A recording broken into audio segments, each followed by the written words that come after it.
Good morning, good evening, good afternoon to all my guys, gals, non-binary pals. I know the lighting is a little off today. However, I believe that's because there has been an issue with the power, but I still have enough battery power. So today I will be interviewing my dad on racism.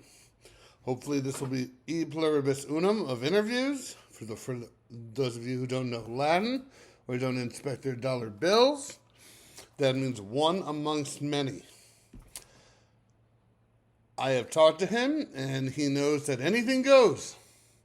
Anything goes. I just ask, because he is my dad, that all comments be respectful.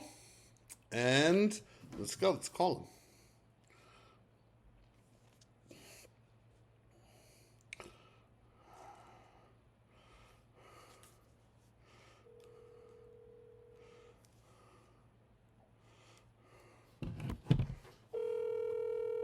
Trying. Twice. Maybe he's scared. 3 times. Maybe he's even more scared. 4 times. Now you're worried. 5 times. Your call has Oh, been forwarded to an no! automated voice messaging system. I think that has to be a mistake, being we just spoke 2 minutes earlier. Let's try it again. If not, I'll just cut out this beginning.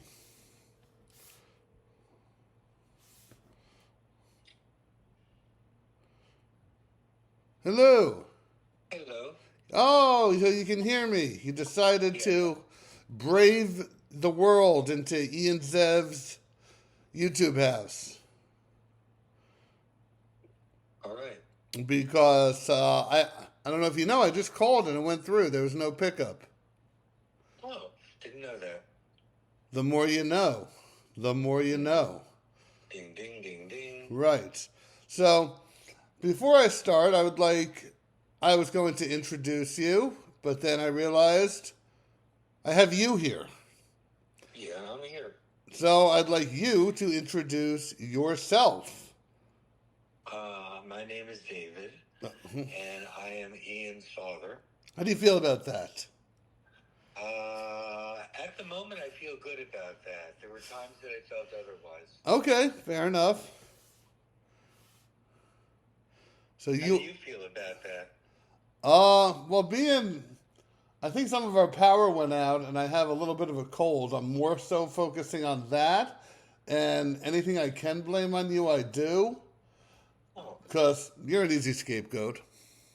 yeah, that's true. Always happens. So, no. We have a very good relationship right now. A relationship that you're allowing me to go online with some family secrets here. Sure, why not? Everybody else has died off. Bring them out into the light. Mm-hmm. Because what's not in the light dies in the darkness. I am a strong believer in.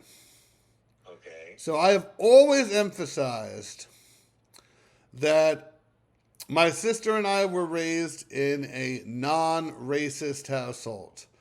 There's no way it can be anyone can interpret things otherwise. I have been emphatic about that. Really? Yes. However, I disagree. whoa! I wasn't expecting that. Yeah, I think that just systemic racism is built into our culture such that nobody completely can get past it.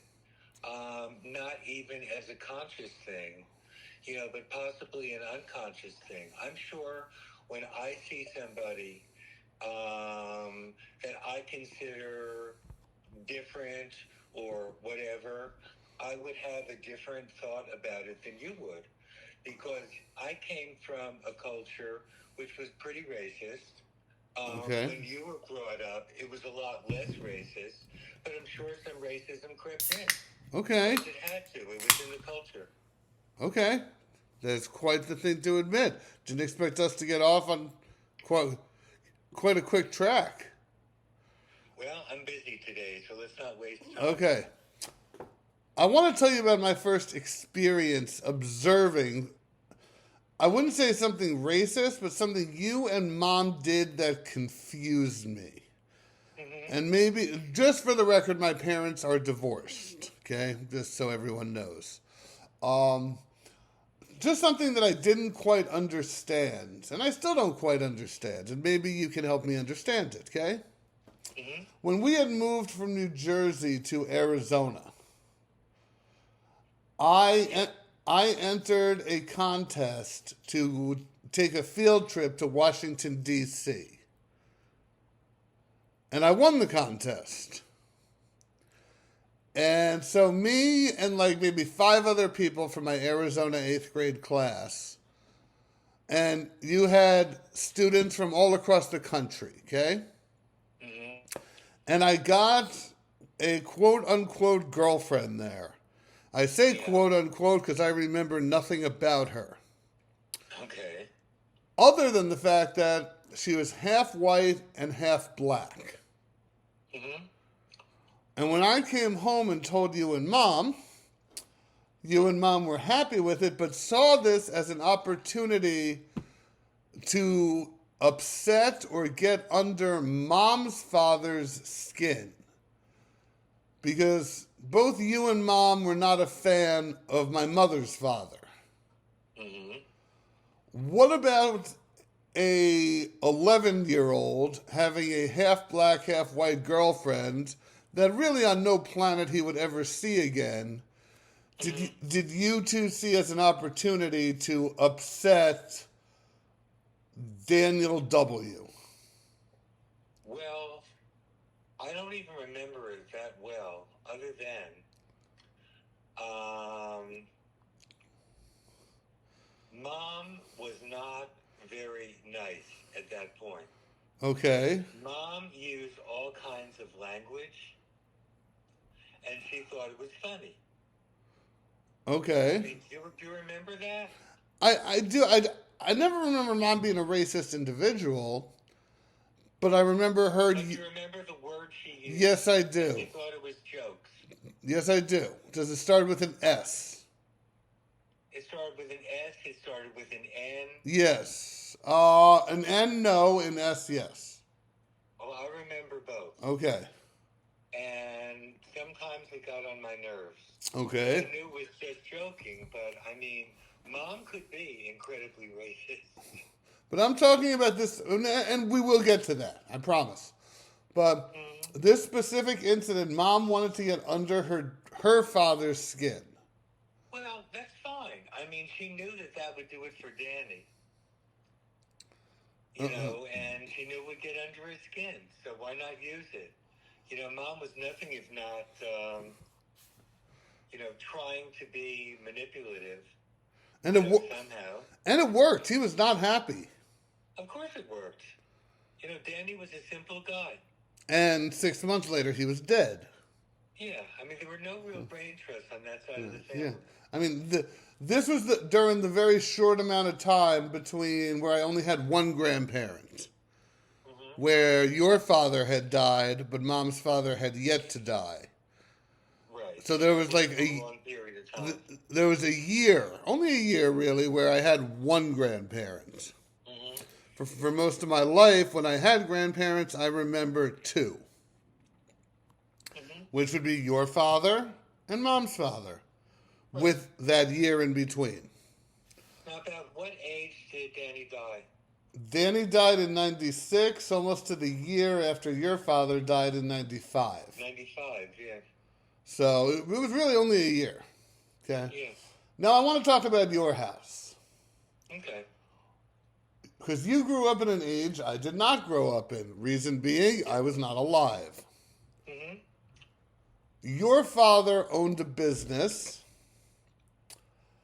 and was somewhat successful. And I'm curious, I want to talk about 2 different aspects. His business life and his home life, only having to deal with race, because we could go off on tangents for hours and hours and hours, which I don't want to do. Now, I don't even really know how corporations were set up in the 50s, but were there any minorities who held positions of leadership when you were young at the company your father ran? Absolutely not. Zero. Zero. That would be a big zero. Were there minorities who worked in the warehouse, which was just hand labor? Oh, sure. A lot of minorities worked in the warehouse. I mean, anybody who worked for minimum wage, we put in the warehouse. Okay.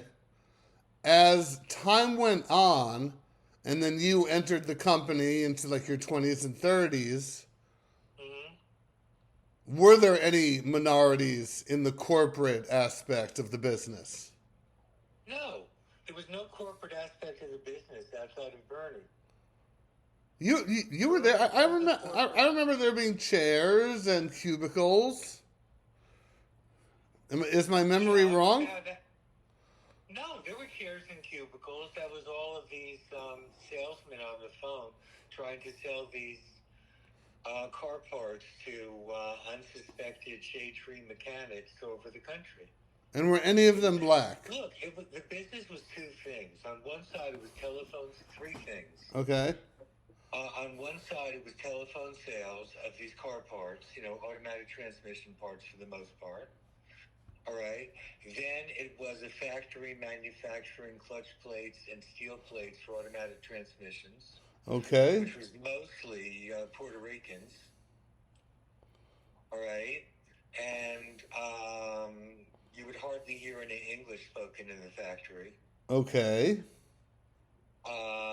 And the third part was packaging for third parties like Fram and Purelator and TRW. Okay. Packaging these transmission rebuilding kits that I believe my father came up with the idea for.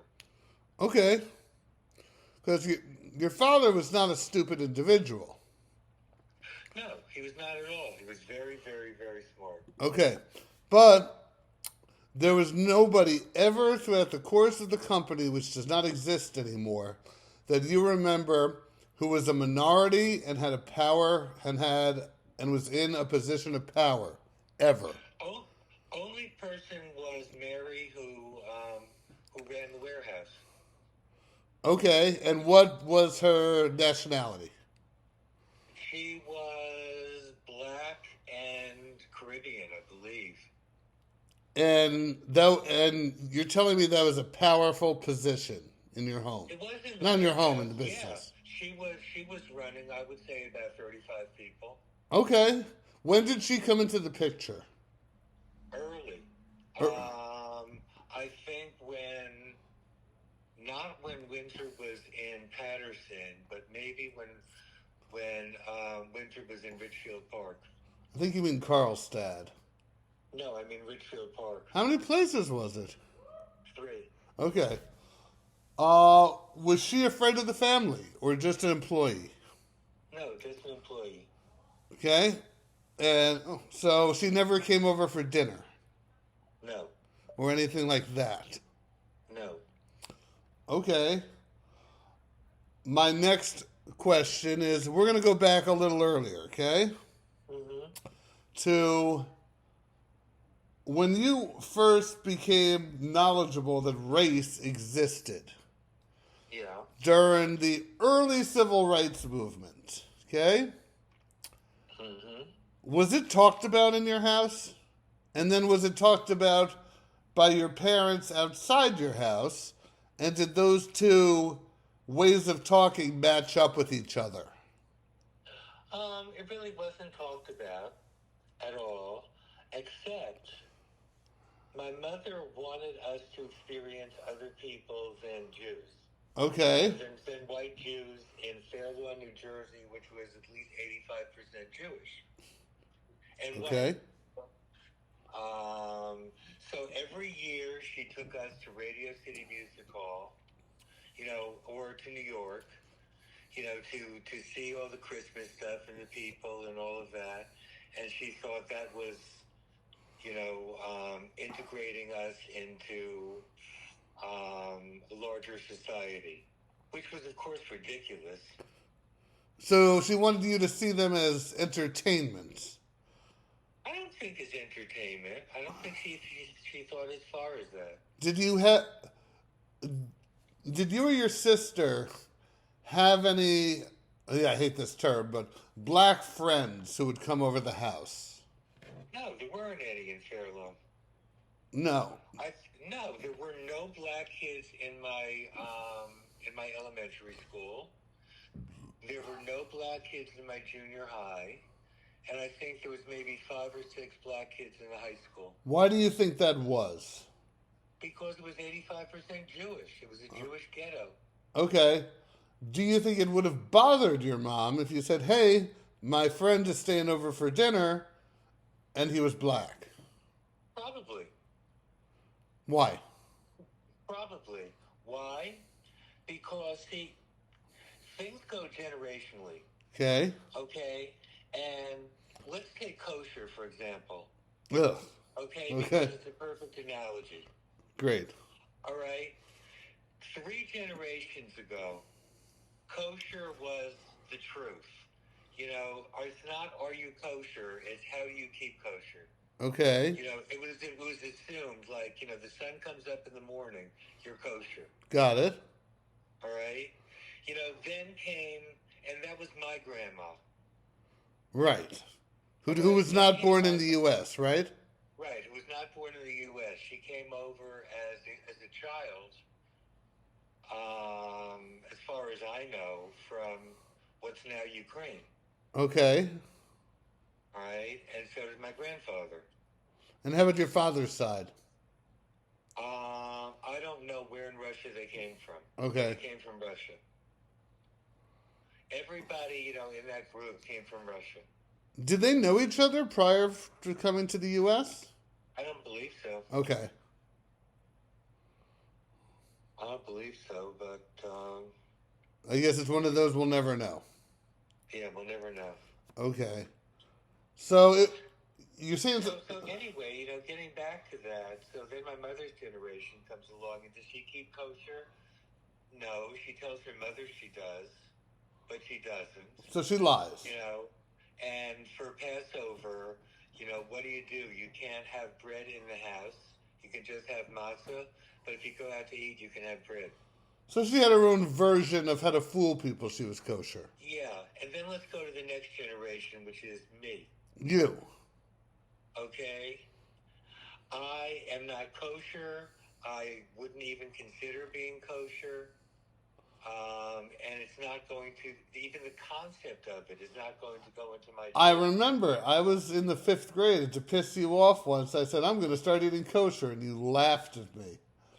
Yeah, I laughed at you. Great. You know, cook kosher food for yourself. Because it lasted like, I don't know, an hour? Yeah, an hour maybe. I Maybe. think 2 hours. Yeah, that's about it. But no, I understand about how cultures change. Another thing that I never thought of until recently, but I want to see if you see as a systematically racist thing, okay? Mm-hmm. After your mom had passed away, yeah, and your dad's second marriage lasted about 45 minutes. Yeah, probably. Yeah, right around then? Yeah, about maybe 35. Your dad was actually in a pretty happy third marriage. Yeah. Where they had a live-in maid. Yeah. Her name was Pam. And she was Right. very nice. Yep. I remember nothing negative about her, nor do I remember her spoken down to. Ever. No, ever. But what I don't remember is her ever not wearing the maid outfit, which was very close to the slave outfit from 100 years previously. Okay. Do you see... There was no slave outfit. You couldn't go into a store and say, like, No, slave but they gave... long. No, you understand what I mean. If you look at pictures, like the black outfit with the white bonnet type thing, Uh-huh. I don't remember her ever wearing, like, regular street clothes, nothing. Hey, listen, they wanted a maid, they're willing to pay for it, they got a maid. But do you think that was symbolic or fair that she was mandated to only wear one specific outfit? Oh, I think it's totally fair. Why? Why? you're willing to pay somebody to do something, you can make whatever rules you want. You can make whatever rules know? you want, I agree, but does that necessarily make them not racist rules? No, not at all. Okay. No, they could be incredibly racist rules, but I'm saying to take the job, Right. you can make whatever rules you want. Is it wrong for you to make whatever rules you want? No, because the other person doesn't have to take the job. And I understand that. And we're on the same page, but I think there's a disconnect in what I'm asking. I'm asking, yes, she could have said no. She wasn't spoken down to. All that aside, was her having to wear that outfit racist? I don't think it was. I think if it was a white woman, it would be the same deal. Okay. See? I wrote in my comments I had a different opinion, and I'm happy you just voiced that. Okay. Now, did you have any, I hate the word, spiritual awakening, if you would, when it came to racism? Because you and Mom both could not stand my middle school principal, correct? Right. Who was this old white guy who was just awful. Well, wait, which guy are you talking about? Ronald, you know who. Oh, but that wasn't your middle school. That was your elementary school. He did both. It was like one school combined. Okay. You didn't like him, did you? No, not at all. No. Then I get to high school, and I'm still the not-so-nice student. And you and Mom are called into the principal's office. Yeah. And the principal is a black man Uh-huh. who you very much respected. Yeah. Correct? Yep. Did race come into your mind at all based on like asshole white principal, respectable black principal? Yeah, of course it came into my mind. In what way? Well, the first thing, look, the way I was put together and the way I was brought up, I see race all over the place. Okay. I don't. So Okay. you do. So that's a difference. Cool. Yeah, I do. I mean, first I saw him as black. Second I saw him as principal. Okay. All right? Now, if it's a white guy, I see him as principal first, and white not at all. Okay, and You know what I mean? how long did it take you to realize this is a good dude? Oh, about a minute. Yeah? Yeah. He just exuded competence. And that he cared. And he was just Yeah. Competence and empathy. Okay. Now I want to rewind a little bit, okay? Okay. Because we're going back and forth here a little bit. Before I even started going to summer camp, when I was going to day camp, Huh? there was a summer where we invited a young black man who was about my age Uh-huh. who spent the summer with us. Yep. I don't remember his name. I don't either. I don't remember how any of this happened. But it actually kind of annoyed me when I was doing my research, which was nothing but thinking back, Uh-huh. that we were never introduced to his family. I never met his family. There was no mingling amongst the two. What was taught to me was, he's black, he's going to be living with us, we're paying for him to go to camp, and when the summer's over, he's going to leave. Mm-hmm. Sounds like, worded a certain way, that sounds like a very good thing, a very generous thing. Yeah. But in hindsight, was it?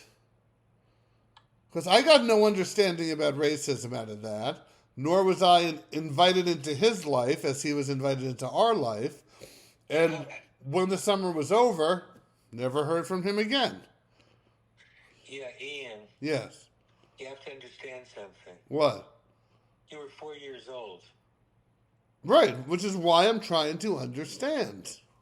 Yeah, but at 4 years old, you're not going to be told about race. You're going to hardly be told that this is a pony and this is a horse. But what led up to this situation? You were not 4 years I have old. no idea. You're going going to have to ask Mom that. Oh. Really, although I know that it happened, Right. I really remember nothing about it. Okay. But it wasn't like a friend of a friend. It was No, it wasn't. put together by a company, correct? It was put together by something, but I really don't know anything more than you do outside of that it happened. I Okay. probably haven't thought about this for over 40 years. Yeah, me either until a few days ago. Yep. Okay. So, But do it you... does ring some kind of a bell. Yeah. Do I you... mean, think about it. Uh-huh. You're asking me to remember something that was 41 years ago? Yeah, I am. Yeah. Well, I am. It did not leave a big enough impression. Okay. Now, do you think your dad was racist? Yeah, sure. I think everybody of his group were racist. Especially Murray, his brother. Well, hold on. We're going to get to him. Just hold up on him. Okay. We're going there, but I want to speak on your father. Yeah, he was racist. Was your father also someone you would consider a adulterer, a philanderer? Yeah, he was. So, racist plus philanderer. Now, here we go. Big family secret here. If you feel uncomfortable, I'll pull it out later. I could care less. Your father had an affair with a black woman, correct? Right, with Mary Cotton from the warehouse. Was that the Mary who ran the warehouse? Yeah. What led to that? And now that wasn't just like a one night we drank too much. No. That was like he got her own apartment. I don't know too much about it, but it went on for some time. He got her own apartment, right? Mm-hmm. Yes.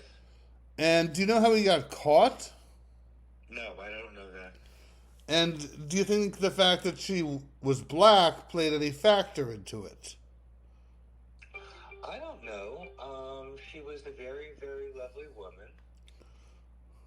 Okay. And possibly my father was less racist than he appeared to be outwardly. Oh. Well, wouldn't you? We'll all be damned. Could be. We'll all be damned. Now we're going to talk about Murray. Happy? I know you want to. Okay? No, don't have much to say about Murray. Hold on. For the Ian Zev fans, let me explain to them who Murray is. Okay? Murray was my grandfather's older brother who had 3 legitimate children and 1 child out of wedlock that we found out about after he passed through the 23andMe. Now, he owned an insurance company based out of Jersey City. Now, what was taught to me as a child, and don't, budge in yet, Mr. Dad, because I have a question for you. What was taught to me as a child was he was such a moral man because nobody would give the black community at the time car or rental insurance because they were black until Boris came to the rescue and gave them all insurance out of the goodness of their heart. Now, I have one of 3 possible solutions to this. Yeah. The first being, it's 100% true. The second being, yeah, he did give them all insurance because he saw an untapped financial market to make money, and racism wasn't even part of the equation. Or 3, the whole story is made the hell up. Oh, I'll go with door number 2. Yeah? Why? Because any story, as you know, has to end up with either economics or power. Okay. Money or power. That's your thing. Yeah, and Murray was there for the money. So you think this was all money? Yes. That if they were aliens, he would have given them insurance. Absolutely. And I don't mean like... As long as they have a bank account, yeah. And I don't mean not from this country aliens. I mean from, like, Mars. I don't care as long as they can pay with their Clorox bucks. Yeah. Sure. And if everyone hated people from Mars, wouldn't affect him. Do you have any? Not as long as the check's cleared. Do you have any inside knowledge as to whether or not he would give them fair rates? I have no idea. Okay. I Okay. would imagine since he was running a weekly cash business. Right. And you ever hear insurance sold by the week? I have not. So please explain Well, it. he was running a weekly cash business, which is why he was laundering the money for Bernie, my father. Are you saying your dads were that they were criminals? Yeah, my father did time in Manhattan Correctional What? Center. This is such a shock to me. I'm pretending like I'm surprised. Yeah, really. Yeah. Yeah, which was in Chinatown. He did 6 months for fraud. How good was the Chinese food by there? The Chinese food was so good, it's the only reason I went to visit him. Okay. I mean, my mother always wanted me to go and visit him. I said, why? Finally, she said, because of the Chinese food. I said, all right, I'm going tomorrow. So that's how she sold you. Yeah, absolutely. Okay, not as dumb as we've thought she's been over the years. No. So, She knew what would motivate me. okay.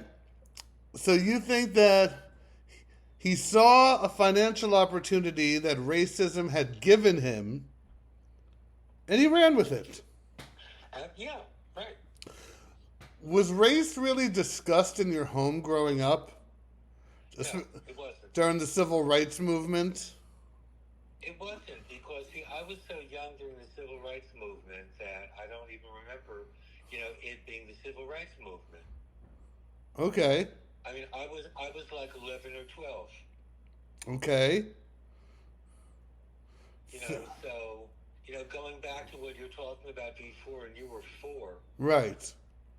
And I'm saying 11 or 12, it's still hard to make out what this thing's about. Okay. Now, I'm aware that near the end of your mom's life, but before I was born, she was really putting on the pressure cooker on you to have a child, correct? Yes. Because she came to terms with the fact that your sister was not, at least in her lifetime. Right. Now, which would have... She wanted a grandchild. That's what she wanted. Well, I thank She her. didn't care who gave it to her. She wanted a grandchild. I thank her for that. So, we wouldn't be doing this if it wasn't for that. Yeah, good point. So, that being said, which would have offended her more, okay? If you brought home just a regular white, non-Jewish woman, or you brought home a black woman?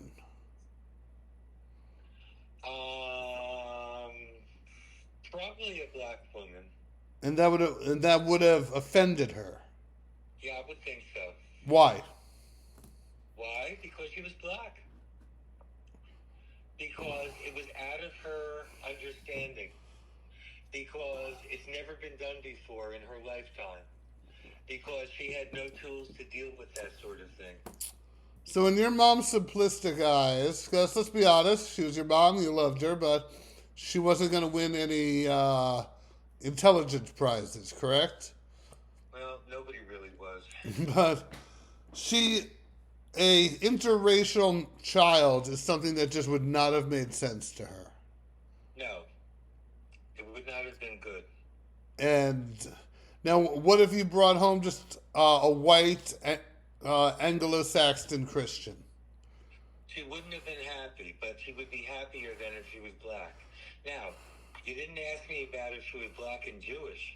Oh, you're right. That was next. What if she was black and Jewish? I don't know. What do you think? I don't think she'd think it's possible. Did your mother ever meet a black Jewish individual? Ever? Well, she knew there were Sephardic Jews in Spain. Okay, but there's knowing something exists and then, like, having interacted with them. I don't know. Maybe she did. And you knew your mom. I really didn't. Mm-hmm. And that's a... So you are much more qualified to answer that question than I am. Mm-hmm. Um, so I'm getting an idea here. I'm getting a feel. Now, you recently took, well, not recently, like 2 years ago, took a class on racism in America, correct? Yeah, it was kind of a class, yeah. Why? What motivated you to take this?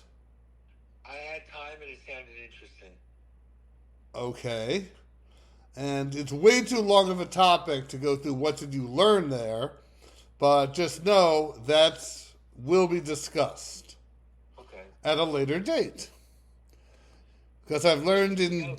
putting very long things up on YouTube, you don't have very much of a chance to watch. No, you're wrong. You don't understand YouTube like I do.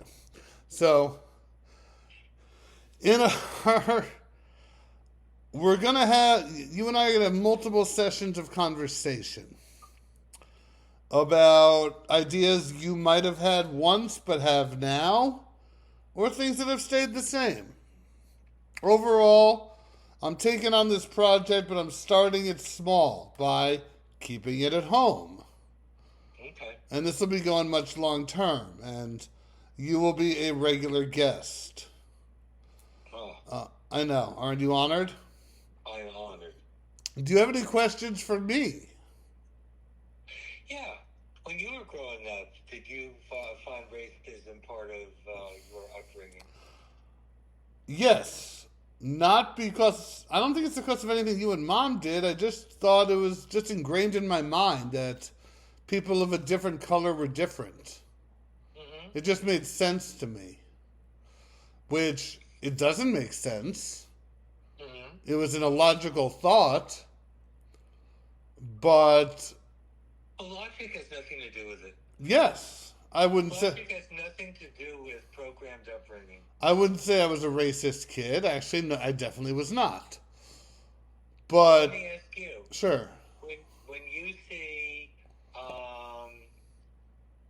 When you see the principal, did you see him as black first and a principal second, or a principal first and black second? I can't answer that. I don't know. Well, think about it. You know, what's the first thing that comes to your mind? Respectable individual. The respectable individual first and black second? Yeah. Yeah. Okay, see? That's the difference right there. That's the term. Okay. Okay, that makes sense. Yeah. You know, now it really has no bearing on how you act toward other people. Right. I mean, it might, but it doesn't have to. And he was a really good guy. Yeah. You know, he, for anyone who's listening who doesn't know, he has since passed on. But he was a good guy. Really good guy. Yeah, he was. So, we're going to leave it at this. I'm sure everyone's just... they have so many questions. But I'm going to try to find a app where maybe we can do this where both of our faces are on it. This is going to be... You have one. It's called Zoom. Okay, and you can record it? Yes. Well, get ready, because next time everyone's going to see your beautiful face. Okay, yeah, you can record Zoom. Absolutely. And come up with questions for me. And I think next time we're going to talk about details of your course that might have changed your outlook on things. Okay. And it is not scheduled yet, but you are dismissed. Yay. Thank you for stepping on to Ian Zev's life. We have had I am a major part of Ian Zev's life. Yes, we are it's been a pleasure having you. And I'm sure the people are going to throw mad insults at you because they insult everybody in the comment section. So be prepared. I'll look forward to that. Okay, you can see me called many grammatically incorrect ad hominems when talking about the former president, and they are very entertaining. Well, that's the first thing I learned about computer communication is you own your words and you may not use ad hominem arguments. Well, that's all they are. So, this is where I'm going to conclude this episode. And just know you will be meeting with the people again soon. Okay. We will talk to you later. Bye. That was Dad. I think that was a good starting off point. And we're going to see where we're going to go from there. I look like my head just touched a fire extinguisher.